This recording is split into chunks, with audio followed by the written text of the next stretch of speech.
Hello everyone, this is Neha Kantpal once again with you with the second part of chapter 1 class 12, which is Cold War.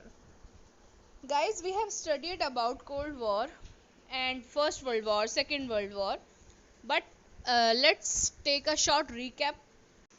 First world war 1914 से 1918 तक चला था और second world war 1939 to 1945। Start करते हैं। Last में हमने NAM को पढ़ा था, नॉन अलाइन मूवमेंट यानी कि गुट निरपेक्षता, और गुट निरपेक्षता के बारे में अब हम डीपली पढ़ेंगे। यहाँ पर गुट निरपेक्षता के 5 फाउंडर्स थे जिनका नाम था यूगोस्लाविया के जोसेफ ब्रोज टिटो, इंडिया के जवाहरलाल नेहरू, इजिप्ट के गमाल अब्दुल नासिर और इंडोनेशिया के सुकर्णो, और लास्ट में हमारे बच जाते हैं घाना के वामे एनक्रूमा। जो मेन इनका काम था नैम के लोगों का वो ये था कि जो लीस्ट डेवलपमेंट कंट्रीज हैं, जो बहुत कम विकसित हुई देश थे, उनका विकास के लिए एक कदम उठाना, जो कि इन्होंने उठाया NIEO के माध्यम से, यानी कि new international economic order.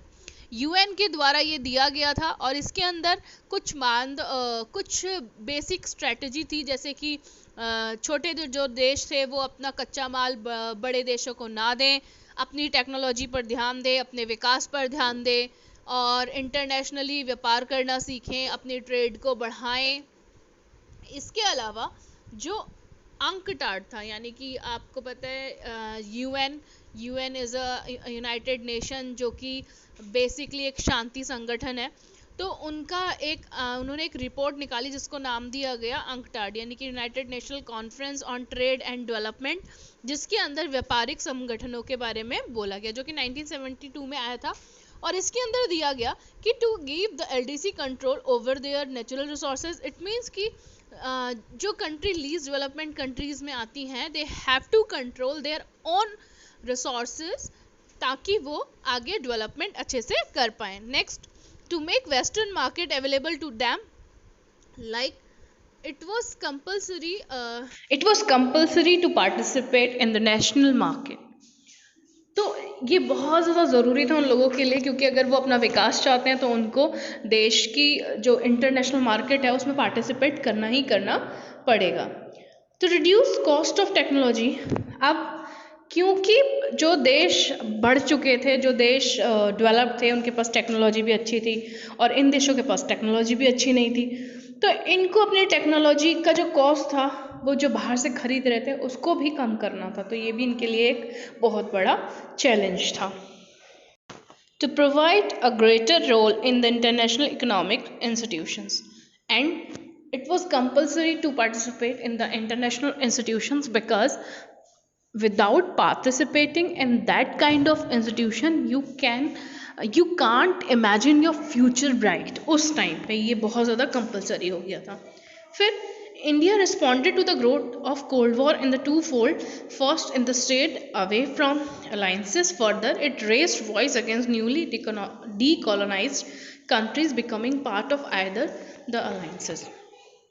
See, because India was a country of non-aligned movement, so it was the duty of India कि वो वॉर को होने से रोके, और इसके साथ साथ वो कोशिश कर रही थी कि जो नए देश स्वतंत्र हुए हैं उनको भी कुछ एक्स्ट्रा बेनिफिट मिल पाए, ताकि ये अपने आज़ादी के बाद कुछ अपने लिए भी कर पाएँ। फिर नेक्स्ट था NAM served India's interest also to the participate in the international decisions and maintained balance between the two superpowers, because India was a participant and the founder of NAM, so that India was having lots of special powers at that time, and India ने internationally contribute करना शुरू किया, और India का जो नाम था वो नेशनली इंटरनेशनल लेवल पर भी आगे पहुंचने लगा।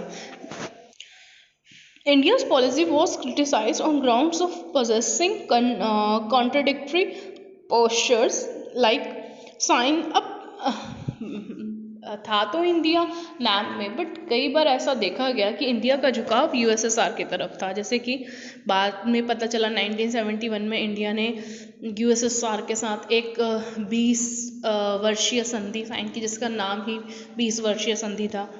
एंड इसी वजह से, और इसके बाद बहुत सारी, जब हम देखेंगे जब मिलिट्री वगैरह की बात आती है या फिर सपोर्ट की बात आती है, तो कहीं ना कहीं इंडिया का झुकाव यूएसएसआर की तरफ था, because they were very close friends. और ऐसे टाइम पे India was not like that कि वो अपने क्लोज फ्रेंड को कहीं पे भी थोड़ा सा पुल डाउन होने देता। फिर it is said the net name has lost some of its earlier relevance after disintegration of USSR, end of the Cold War 1991, both as the international movement as the core of India's foreign policy. तो यहाँ पे क्या हुआ, 1991 में जब India देखते हैं कि नैम तो चल ही रहा था, लेकिन यूएसएसआर का डिसइंटीग्रेशन हो गया, तो वहीं से ही अगर हम देखें तो फॉरेन पॉलिसी में काफ़ी ज़्यादा चेंजेस हमें देखने को मिले हैं। अब जो सिस्टम है उसमें अमेरिका जो है वो बहुत ज़्यादा बढ़कर सामने आया, और जो बाकी के देश थे उनको बहुत ज़्यादा अमेरिका को फॉलो करना पड़ा, क्योंकि अमेरिका एक नंबर 1 कंट्री की तरह सबके सामने आ गया था। अब जो नैम है, सबसे इम्पॉर्टेंट क्वेश्चन आता है कि जो नैम है वो रेलिवेंट है आज के टाइम पे, यानी कि आज के टाइम पे प्रासंगिक है या नहीं है। तो बहुत बार इसको हाँ में बोलते हैं और बहुत बार ना में, बिकॉज जब इंडिया था उसमें तो उसका सिर्फ एक काम था कि जो नव स्वतंत्र देश है उसके लिए कुछ करना, बट आज ये सिर्फ अपने बेनिफिट के लिए काम कर रहा है। तो इसका जो मेन पर्पस है वो कहीं ना कहीं धुंधला सा हो गया है, और इसी वजह से हम इसको इररिलेवेंट भी बोलते हैं। चैप्टर है उसमें हम देखेंगे कि जब अमेरिका हारा तो कैसे अमेरिका जब ने यूएसएसआर को हरा दिया तो कैसे अमेरिका ही नंबर 1 देश की कंट्री या देश की ताकत बन के सामने आया, बट वो सेकंड चैप्टर है। तो इस चैप्टर में सिर्फ हमने इतना पढ़ा कि अमेरिका कैसे जीता और यूएसएसआर कैसे हारा। इस चैप्टर को आपको रिवाइज करना है। सीबीएसई की जो बुक है वो आपको सीबीएसई की साइट पे मिल जाएगी। इसके अलावा इसके क्वेश्चन आंसर आपको नोट डाउन करने हैं अपनी नोटबुक में, और किसी भी तरह की कोई प्रॉब्लम हो तो just text me on my WhatsApp number, और वो आपको पता ही है ग्रुप्स में अवेलेबल है। बट प्लीज़ एंड प्लीज़ अपने आप को थोड़ा सा बिजी रखिए स्टडी में, बिकॉज इट्स 12th तो और 11th की तरह आप ऐसा इसे बहुत ही पोलाइट वे में नहीं ले सकते।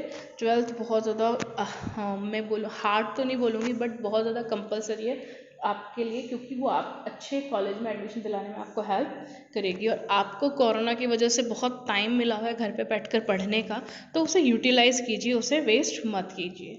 And please send me the work WhatsApp group में। I will wait.